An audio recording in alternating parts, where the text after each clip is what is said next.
The vast Pacific was a highway, not a barrier, for the greatest navigators the world had ever seen. Their outrigger canoes, guided by stars and currents, pushed the boundaries of the known world, settling islands separated by thousands of miles of open ocean. In this alternate timeline, a world of speculation, not history, what if that same intrepid spirit led them not just to distant atolls, but to the sun-drenched shores of North America? Image_shorts_1, a lone figure seen from behind, silhouetted against a vibrant sunset over a calm ocean, pointing towards a faint, distant coastline. Image_shorts_2, two Polynesian navigators, seen from behind, standing before a tall carved wooden post with spiral Polynesian motifs planted in the sand at the water's edge, warm golden sunset light. Image_shorts_3, an extreme close-up of a polished obsidian tool, or a fragment of a finely woven Polynesian mat resting on sun-bleached sand. Imagine a world where the rhythmic chants of Polynesian explorers echoed through Californian redwood forests, where taro patches blossomed in coastal valleys, and where a unique, resilient culture emerged from a clash of two distinct civilizations. It's a story that reshapes continents, rewrites destinies, and begs the question, how would the Polynesians have transformed California? Image_shorts_1, a Polynesian warrior, seen from behind standing on a cliff overlooking a vast untouched coastline, holding a spear.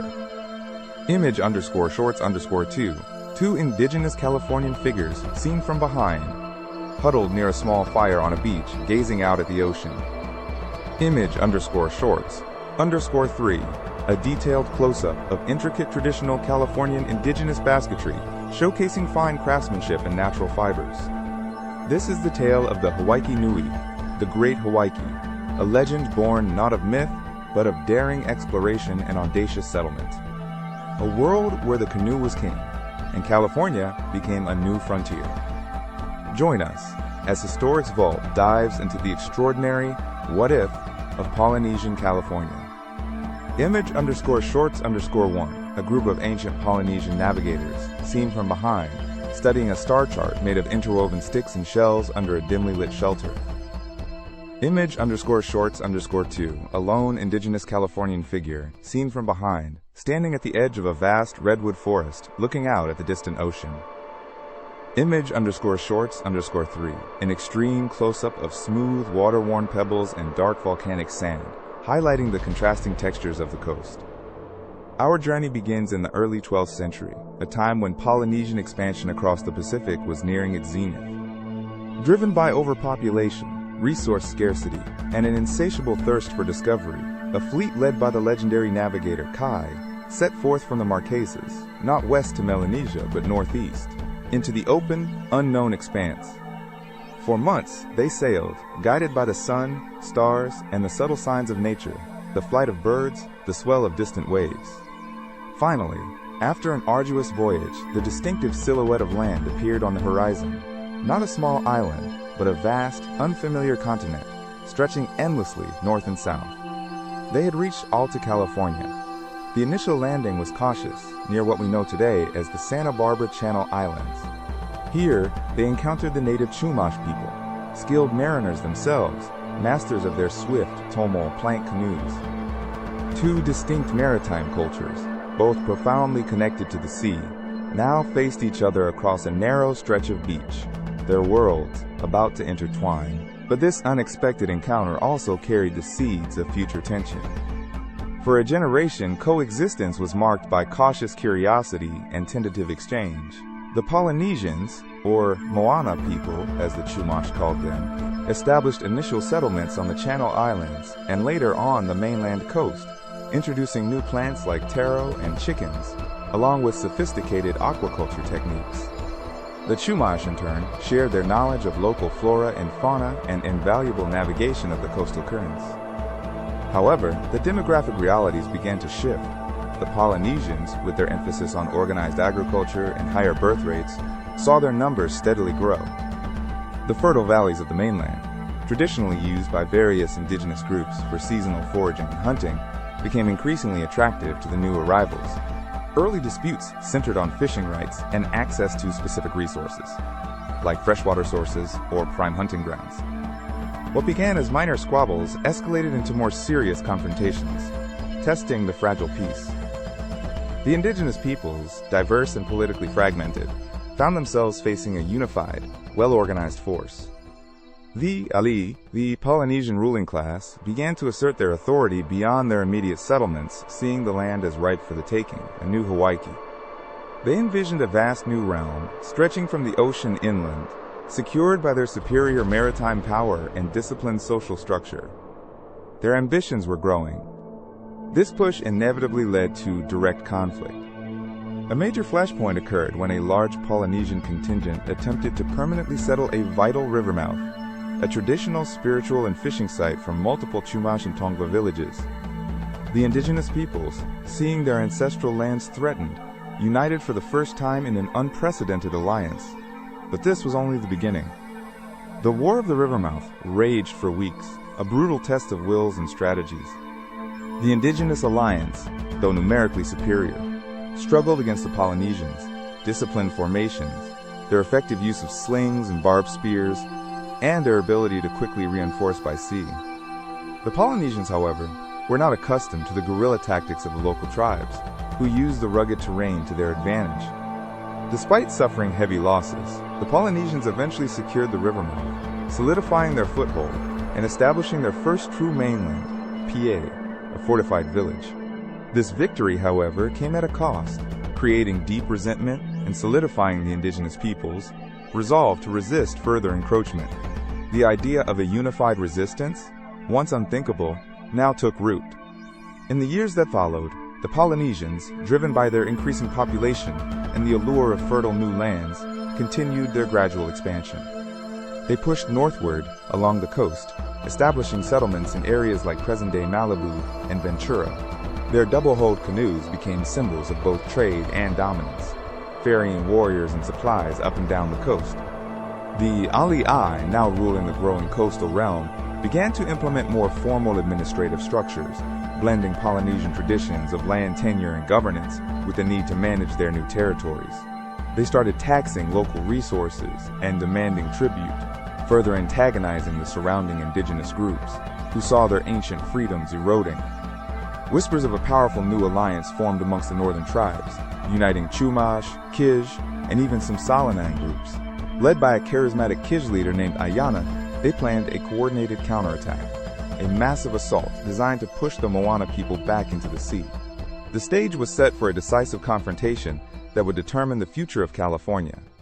The planned indigenous offensive, known as the Great Flood, began with overwhelming force.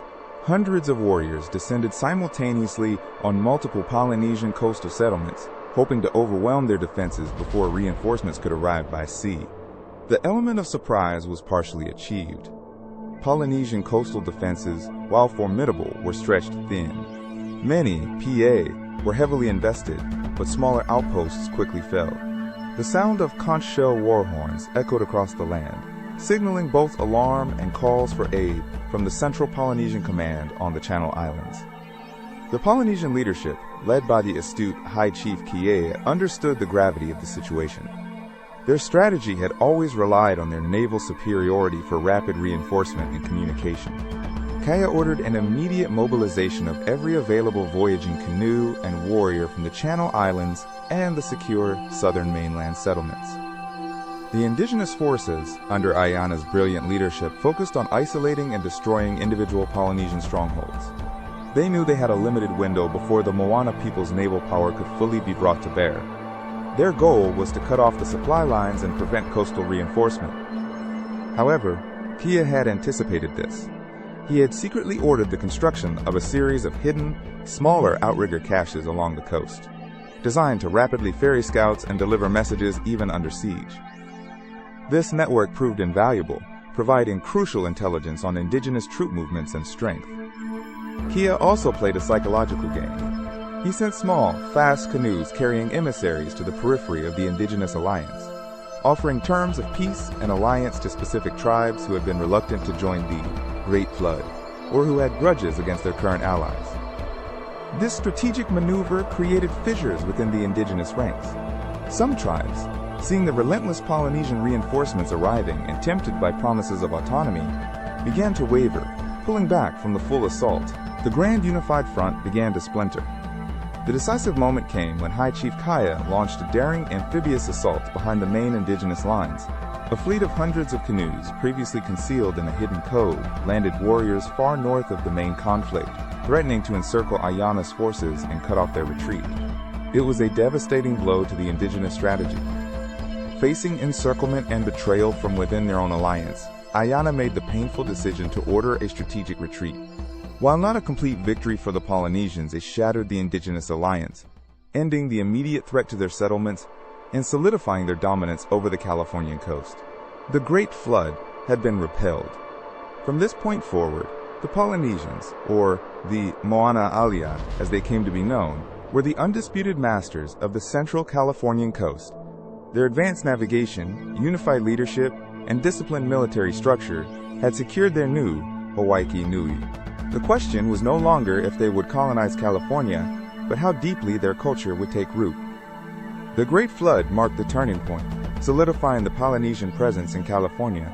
Over the next centuries, their influence expanded dramatically. The coastal regions, from what is now San Diego to Mendocino, became known as Kai-loa, or the Great Sea Land, a Polynesian dominion.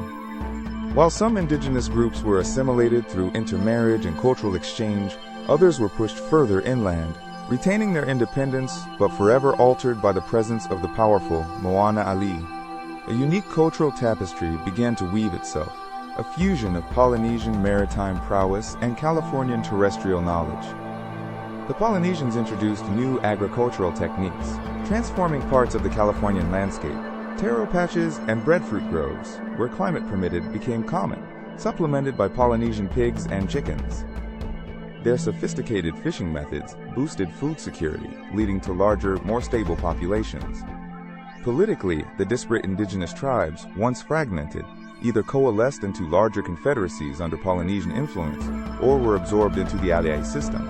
A centralized kingdom, ruled by a high king descended from Kai and Kaia, emerged, its power radiating from its capital on the Channel Islands. The Kai-loa kingdom flourished, becoming a formidable maritime power in the eastern Pacific.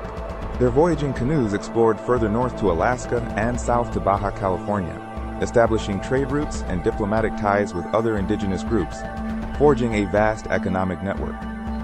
This unique civilization developed its own distinct art forms, blending Polynesian carving and tattoo traditions with indigenous Californian basketry and rock art. Their oral history spoke of both the long voyage from Hawaii and the ancient spirits of the Californian land. When European explorers like Cabrillo or Drake eventually arrived in the 16th century, they would not find fragmented tribes but a powerful, unified, and well-organized Polynesian Californian kingdom. The disease vectors might still hit hard, but the social and political structure would be far more resilient. This changed everything. Imagine the clash of cultures, not just Europeans against scattered tribes, but against a naval power capable of mounting a defense, a unified state with a sophisticated understanding of logistics and command. The conquest of California, if it happened at all, would be far from swift or easy. Perhaps the Kai-loa kingdom would negotiate, trading valuable resources for European technology, integrating it on their own terms. Perhaps they would repel the Europeans entirely, forging an independent Pacific empire that shaped the destiny of North America, preventing the sweeping colonization seen in our timeline. The answer to our initial question, what if the Polynesians colonized California, is profound. It would create an entirely new cultural and political entity, a bridge between Polynesia and North America that fundamentally altered the course of history. California would become a vibrant, distinct nation, steeped in ocean lore and anchored to its vast land. The global implications are staggering. A powerful, indigenous North American state could have dramatically slowed European expansion, creating a more pluralistic Americas. Or perhaps it would have become an early global trading power, influencing the Pacific Rim in ways we can only imagine. The brave navigators who set out into the unknown, chasing the whispers of distant lands, would have found not just an island, but a continent ready to be transformed.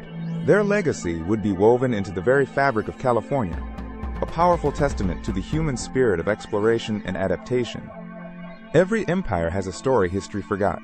This has been Historic's Vault. More are coming. Subscribe so you don't miss the next one.